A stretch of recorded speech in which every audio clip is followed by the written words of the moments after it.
Bismillahirrahmanirrahim. Assalamualaikum warahmatullahi wabarakatuh. Waalaikumsalam warahmatullahi wabarakatuh.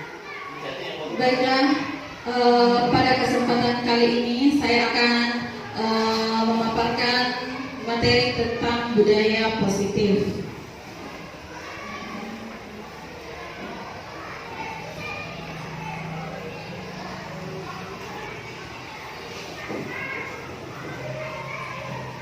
Adapun latar belakangnya yaitu menurut Ki Hajar Dewantara, pendidikan adalah menuntun segala kekuatan kodrat pada anak, baik itu kodrat alam maupun kodrat zaman, agar mereka mencapai keselamatan dan kebahagiaan setinggi-tingginya. Sekolah haruslah menjadi tempat aman dan nyaman bagi murid. Budaya positif merupakan perwujudan dari nilai-nilai keyakinan universal yang diterapkan di sekolah. Suasana atau budaya positif yang berkembang di sekolah akan membawa dampak signifikan bagi peningkatan prestasi siswa. Adapun materi kali ini yaitu yang pertama, disiplin positif dan nilai-nilai kebajikan universal. Teori motivasi, hukuman, dan penghargaan restitusi. Keyakinan kelas, kebutuhan dasar manusia dan dunia berkualitas, restitusi, dan 5 posisi kontrol seorang guru, dan yang terakhir adalah segitiga restitusi. Baik, yang pertama, disiplin positif dan nilai-nilai kebajikan universal. Disiplin adalah sikap atau perilaku yang menggambarkan kesadaran seseorang untuk mengikuti aturan, norma, atau tata tertib yang telah diterapkan. Nah, ada 3 di sini. Yang pertama yaitu dalam rangka menciptakan lingkungan positif, salah satu strategi yang perlu kita tinjau kembali adalah penerapan disiplin. Yang kedua, disiplin mengajarkan anak bertanggung jawab dan menumbuhkan kesadaran diri berdasarkan nilai-nilai kebajikan. Dan yang ketiga, disiplin positif membuat murid memahami dan menyadari berdasarkan motivasi internal, bukan akibat paksaan, pujian, dan hukuman. Adapun nilai-nilai kebajikan universal dari 6 institusi organisasi. Yang pertama, beriman, bertakwa kepada Tuhan Yang Maha Esa, menghargai dan berakhlak mulia. Kedua, mandiri, empati, bernalar kritis, kreativitas, berkebinekaan global, itu kerjasama, bergotong royong, percaya diri, kreatif, dan toleransi. Rasa hormat, integritas, menghargai, antusias, empati, kreativitas, kerjasama, percaya diri, dan komitmen. Teori motivasi, hukuman, dan penghargaan restitusi. Dengan mengetahui motivasi perilaku murid, maka seorang guru akan mampu dengan bijak memberikan solusi jika ada perilaku murid yang kurang sesuai dengan kebajikan universal. Nah, kita bisa lihat di sini teori motivasi perilaku manusia.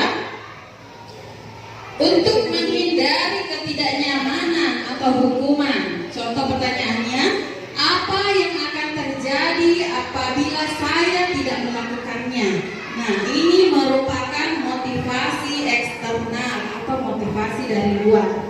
Kemudian yang kedua, untuk mendapatkan imbalan dari orang lain atau institusi, kalimat pertanyaannya, apa yang akan saya dapatkan apabila saya melakukannya? Nah, ini juga merupakan motivasi eksternal ya. Nah, dan yang ketiga, untuk menghargai diri sendiri. Contohnya, saya akan menjadi orang yang seperti apa bila saya melakukannya. Nah, ini merupakan motivasi internal dari dalam diri. Jadi itu tujuannya ini disiplin positif. Nah, kemudian hukuman, konsekuensi, dan restitusi. Dalam menjalankan peraturan ataupun keyakinan kelas atau sekolah, bila mana ada suatu pelanggaran, tentunya sesuatu harus terjadi. Nah, untuk itu kita perlu meninjau ulang tindakan penegakan peraturan atau keyakinan kelas atau keyakinan sekolah selama ini. Tindakan terhadap suatu pelanggaran pada umumnya berbentuk hukuman atau konsekuensi. Selain kedua tindakan tersebut, diperkenalkan juga program disiplin positif yang dinamakan dengan restitusi. Nah, di sini kita bisa lihat perbedaan hukuman, konsekuensi, dan restitusi. Nah, identitas gagal dan identitas sukses. Nah, pemberian hukuman, sesuatu yang menyakitkan itu harus terjadi. Ini ciri-cirinya ya.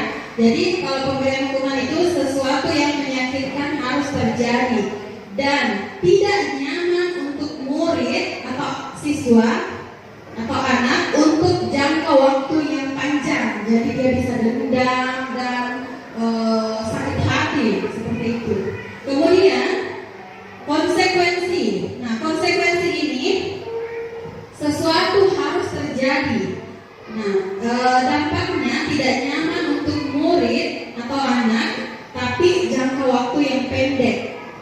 Nah, ini tidak panjang, jadi dia tidak membuat siswa, tidak membuat murid merasa dendam atau sakit hati, tapi tetap diberikan hukuman. Nah, kemudian restitusi ini merupakan pilihan menguatkan untuk murid atau anak dalam jangka waktu yang panjang. Jadi dia menyadari dirinya sendiri. Contoh ya, mencatat 100 kali di dalam buku kalimat "Saya tidak akan terlambat lagi" karena siswa tersebut terlambat ke sekolah. Kemudian yang kedua, lari mengelilingi lapangan basket 2 kali karena terlambat hadir di sekolah.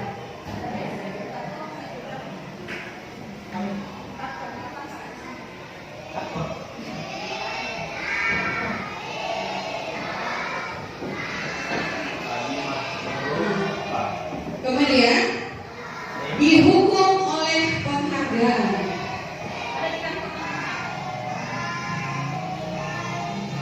Dihukum oleh penghargaan bahwa penghargaan berlaku sama dengan hukuman dalam arti meminta atau membujuk seseorang melakukan sesuatu untuk memenuhi suatu tujuan tertentu dari orang yang meminta atau membujuk.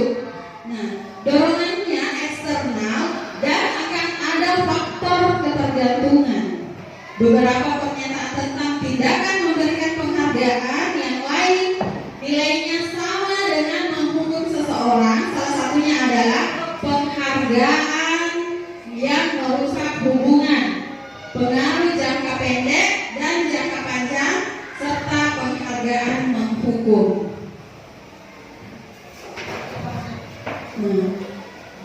Baik, kita lihat videonya dulu ya. Di sini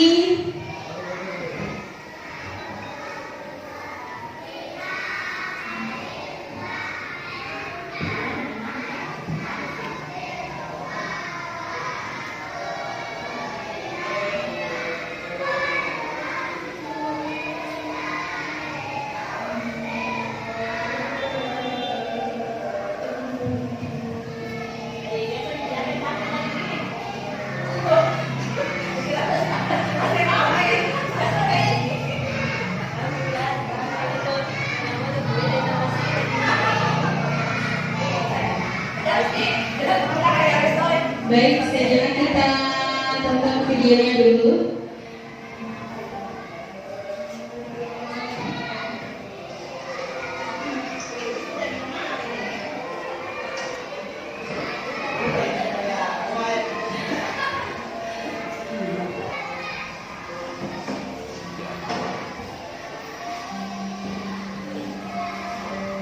Suara apa itu dipakai?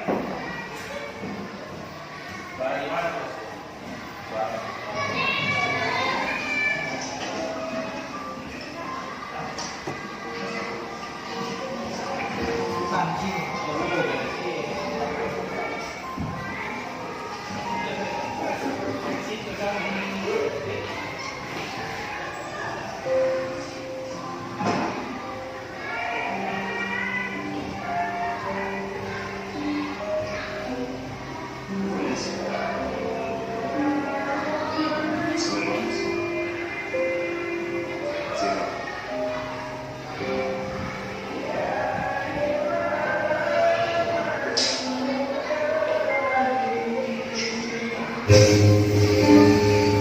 Hanno mosso il consiglio, cioè sì.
Di sini kita bisa melihat ya.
Baiklah, dari video tadi kita bisa lihat ada seorang anak yang setiap hari datang terlambat dan dihukum oleh gurunya. Nah, hari kedua masih sama seperti itu dan hari ketiga juga masih sama. Nah, pada hari berikutnya tanpa sengaja gurunya melihat anak tersebut sedang merawat orang tuanya yang sedang sakit. Kemudian dia urus orang tuanya, setelah itu baru dia berangkat ke sekolah. Dari situ muncullah kesadaran dari guru anak tersebut bahwa apa yang dia lakukan selama ini salah. pelajaran bahwa kita tidak bisa menghukum seorang anak atau siswa tanpa mengetahui apa masalahnya. Jadi kita harus tanya dulu ada apa yang terjadi, mengapa kamu terlambat. Tidak boleh langsung menghukum siswa tersebut. Keyakinan kelas, mengapa tidak peraturan saja, mengapa harus keyakinan kelas? Nah, di sini untuk mendukung motivasi intrinsik kembali ke nilai-nilai keyakinan lebih menggerakkan seseorang dibandingkan mengikuti serangkaian peraturan-peraturan. Nah, dalam mewujudkan keyakinan kelas ada 3 yang perlu kita lakukan. Yang pertama, guru berperan dalam mewujudkan terbentuknya keyakinan kelas dengan adanya kesepakatan antara guru dan murid. Yang kedua, keyakinan kelas yaitu nilai-nilai kebajikan universal yang disepakati secara tersirat dan tersurat. Dan yang terakhir, yang ketiga, keyakinan kelas memiliki peran penting dalam pendidikan karena membentuk landasan filosofis dan nilai-nilai yang menjadi dasar pendekatan pengajaran dan pembelajaran di dalam kelas, sehingga terjadilah peraturan kelas. Nah, salah satu prosedur utama dalam pembentukan keyakinan kelas adalah susunlah keyakinan kelas sesuai prosedur pembentukan keyakinan kelas. Gantilah kalimat-kalimat dalam bentuk negatif menjadi positif. Keyakinan kelas berupa pertanyaan-pertanyaan yang universal. Pernyataan-pernyataan. Nah, contoh. Kita bisa lihat di sini contoh kalimat negatif dan kalimat positif. Kalimat negatifnya, jangan berlari di kelas atau koridor. Kalimat positifnya yaitu berjalanlah di kelas atau koridor. Jadi kita ganti kata jangan. Jadi kata jangan ini termasuk kalimat negatif. Kita ganti ke kalimat positif.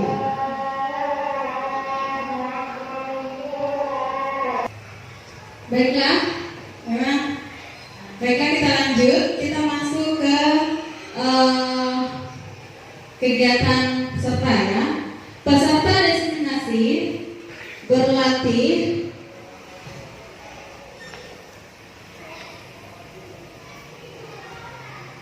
membuat dan menuliskan contoh keyakinan kelas pada kertas sticky note.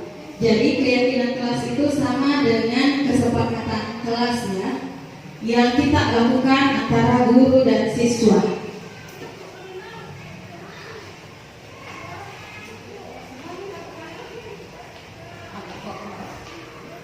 Kalau sudah kita tempelkan pada kertas karton kuning di atas ya.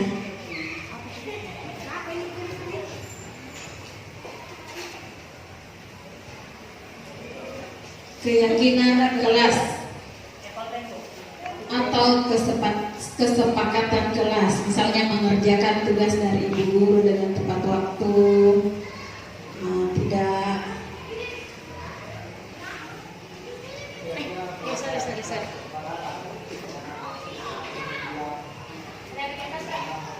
berdoa sebelum belajar, bisa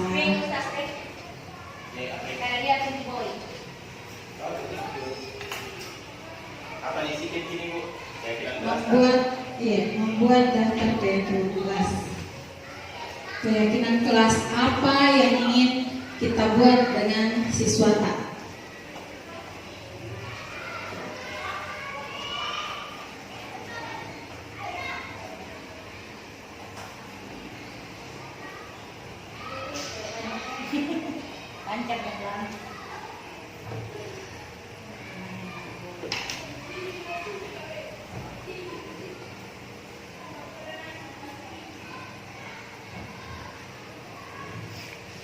Kalau sudah, silakan ditempelkan di atas.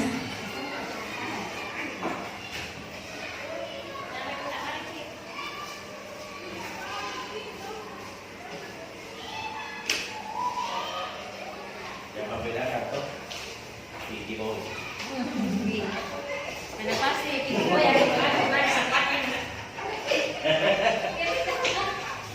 Tinggi boy. Ada partner tuh pakai jilbab tinggi. Tinggi woman.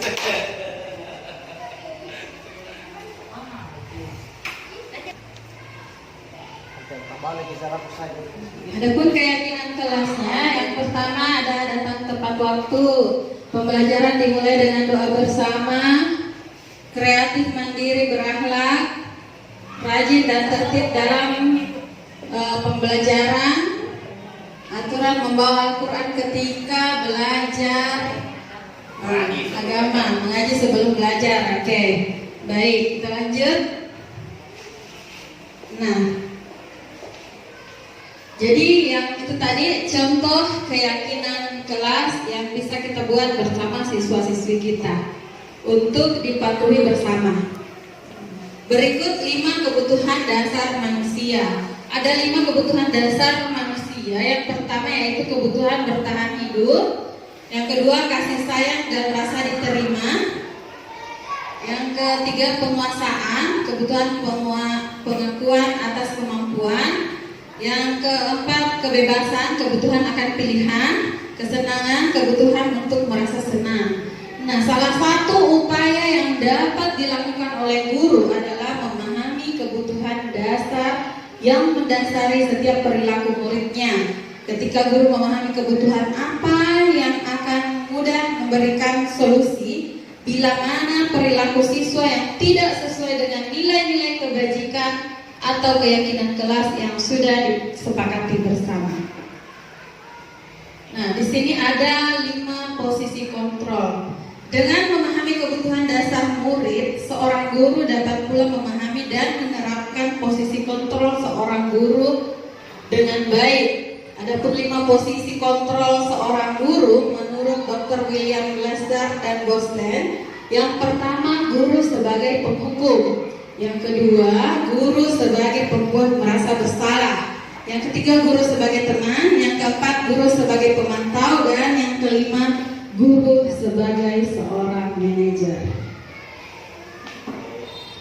Nah, bisa kita lihat di sini posisi kontrol sebagai seorang guru. Yang pertama, guru sebagai penghukum.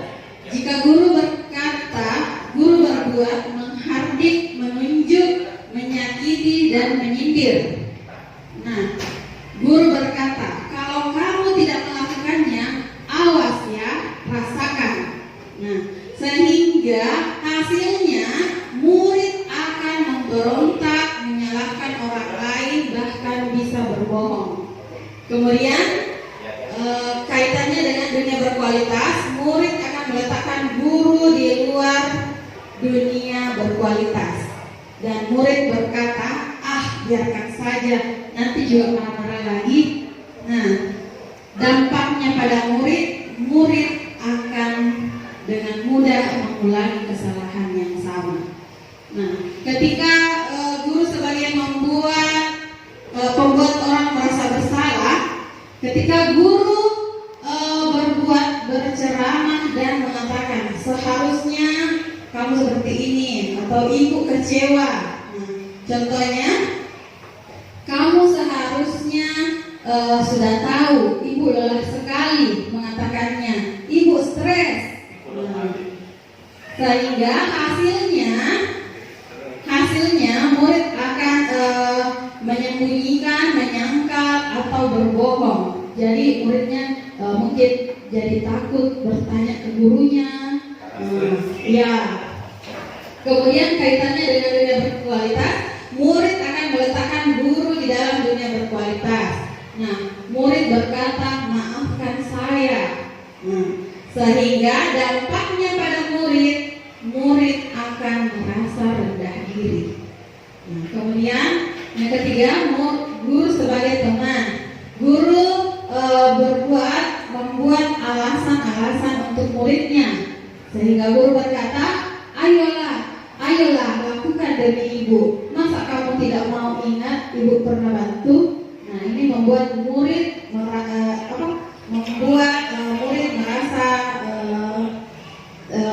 menjalin hubungan pertemanan dengan gurunya. Nah, sehingga hasilnya ini akan ketergantungan. Dan kaitannya dengan dunia berkualitas berkualitas, murid meletakkan guru sebagai orang yang sangat penting di dunia berkualitas. Nah, jadi bisa jadi guru ditemani curhat, ya, seperti itu, karena dia menganggap gurunya sebagai teman. Nah, murid berkata, saya pikir Bapak Ibu teman saya, ternyata begitu. Nah, sehingga dampaknya pada murid akan lemah, tidak mandiri dan tergantung kepada guru. Nah, kemudian guru sebagai pemantau, menghitung dan mengukur. Nah, kemudian guru berkata, apa peraturannya?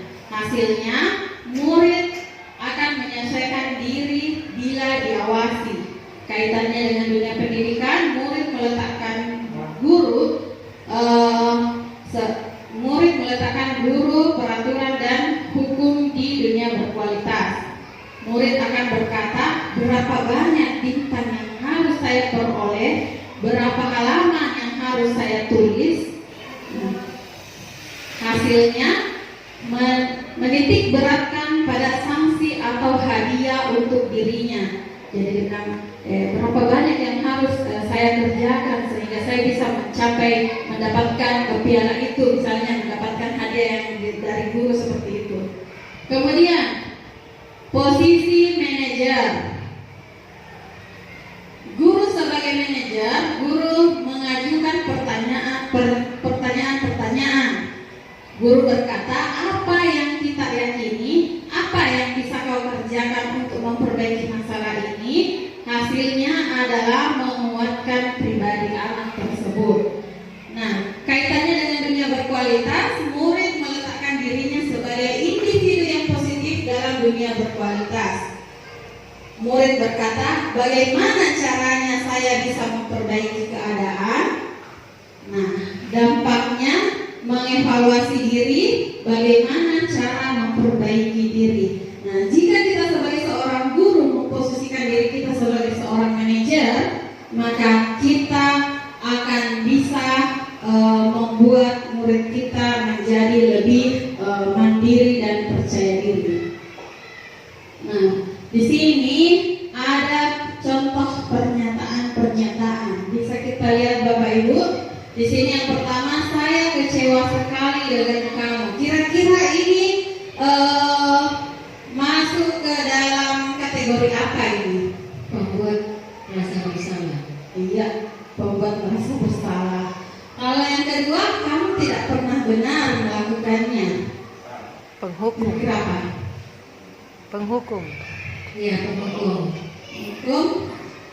Ayolah, lakukan demi Bapak Ibu. Teman. Apakah kamu mau mendapatkan stiker bintang hari ini? Pemantau. Pemantau.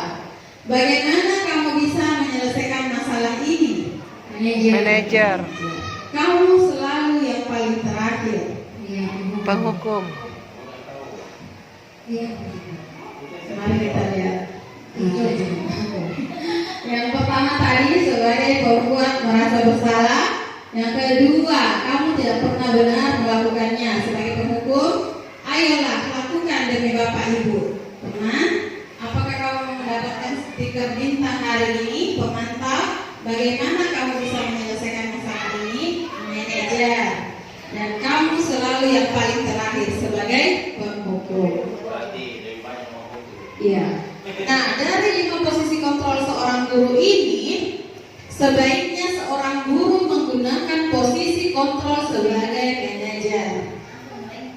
Posisi manajer adalah posisi di mana guru berbuat sesuatu bersama dengan murid, mempersilahkan murid mempertanggungjawabkan perilakunya, mendukung murid agar dapat menemukan solusi atas permasalahannya sendiri, dan posisi manajer mengacu kepada restitusi yang dapat menjadikan murid sebagai manajer bagi dirinya sendiri sehingga tercipta identitas positif.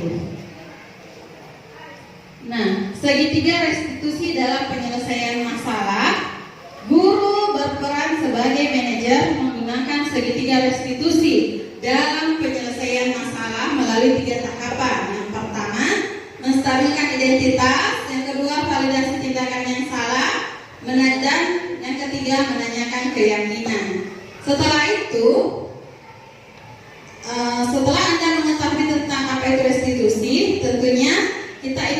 mengetahui bagaimana cara melakukannya. Caranya yaitu merancang sebuah tahapan untuk memudahkan para guru dan orang tua dalam melakukan proses untuk menyiapkan anaknya untuk melakukan restitusi bernama segitiga restitusi, dan untuk mencapai tujuannya yaitu menghasilkan murid yang mandiri dan bertanggung jawab. Nah, bisa kita lihat di sini segitiga restitusi. Yang pertama, menanyakan keyakinan. Nah, seperti keyakinan kelas apa yang telah kita sepakati? Kamu ingin menjadi orang yang seperti apa? Kemudian setelah kita menanyakan keyakinan, kita menstabilkan identitas. Setiap orang pasti pernah melakukan kesalahan, dan kamu bukan satu-satunya yang pernah melakukan ini. Kemudian yang ketiga, validasi tindakan yang salah. Kamu tentu punya alasan mengapa melakukannya, dan adakah cara yang lebih efektif untuk mendapatkan apa yang kamu butuhkan? Nah, berikut contoh video penerapan segitiga restitusi yang sudah saya lakukan. Di sini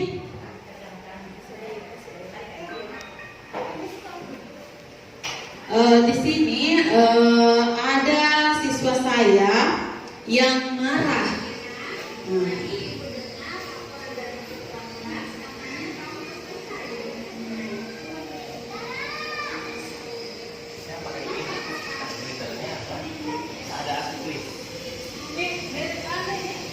Siapa ini?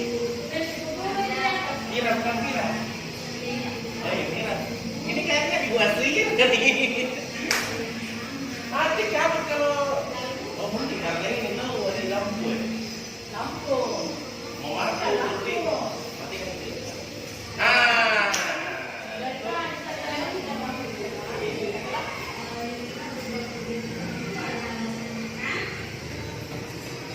Siapa yang sini?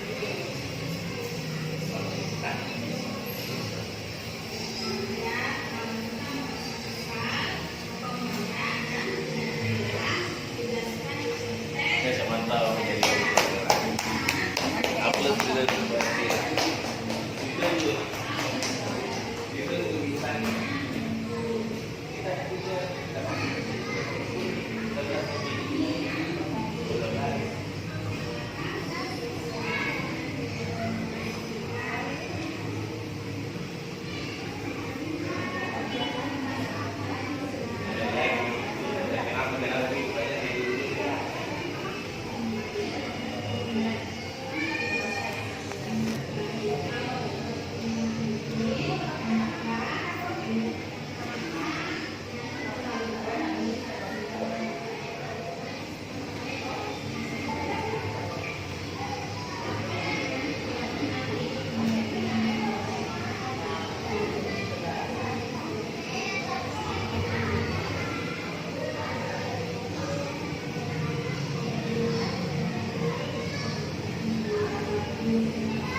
Nah, itulah tadi video singkat tentang penerapan segitiga restitusi.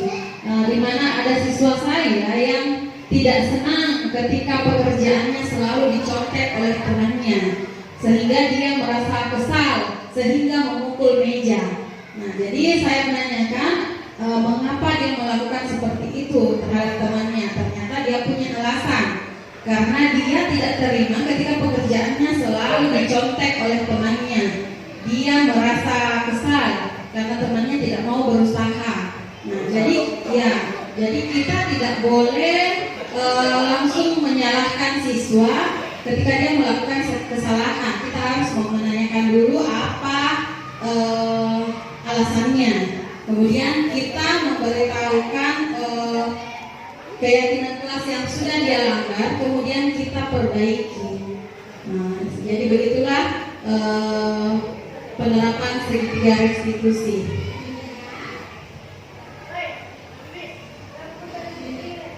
Kemudian kesimpulannya, seorang guru haruslah memiliki kemampuan dalam mewujudkan budaya budaya positif di sekolah.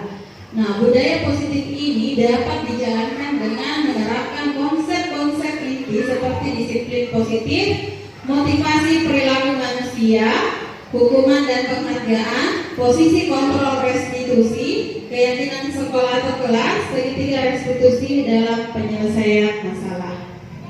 Sekian dan terima kasih.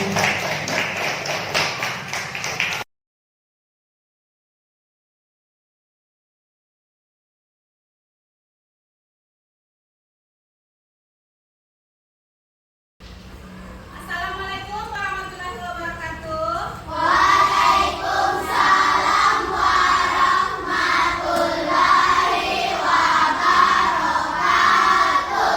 Apa kabar anak-anak? Baik. Alhamdulillah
menghargai, ada jujur,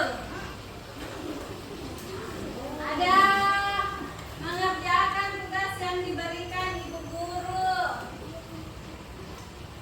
datang tepat waktu, menjaga kebersihan, menghormati guru, minta izin ketika ingin meninggalkan kelas. Lagi saling menghormati, tidak boleh saling membuli. Bagus sekali.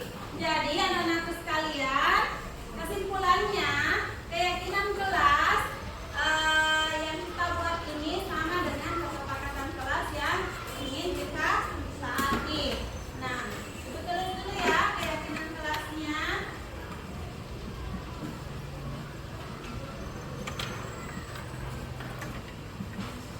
Yang pertama, disiplin.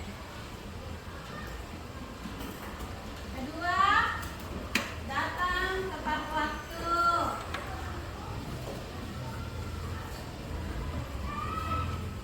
Lagi, apa lagi tadi ketiga?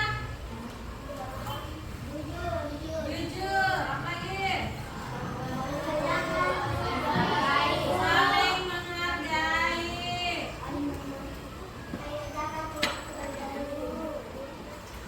Mengerjakan tugas. Mengerjakan tugas dari ibu guru. Lagi. Sopan santun. Assalamualaikum warahmatullahi wabarakatuh. Perkenalkan, saya Andi Mardati dari UPT SPSD Presbaraya 1 akan memberikan testimoni tentang kegiatan diseminasi budaya positif yang telah dilakukan oleh rekan sejawat saya, Ibu Asmira SPD. Dalam kegiatan diseminasi positif ini, saya bisa mengambil pelajaran bagaimana kita menerapkan budaya positif di sekolah dan bagaimana kita memposisikan diri kita bagaimana kita memposisikan diri kita terhadap murid kita, dan juga saya mendapatkan informasi tentang bagaimana kita membuat keyakinan kelas yang bisa saya terapkan di kelas ataupun di sekolah. Baik, itu saja. Terima kasih. Assalamualaikum warahmatullahi wabarakatuh.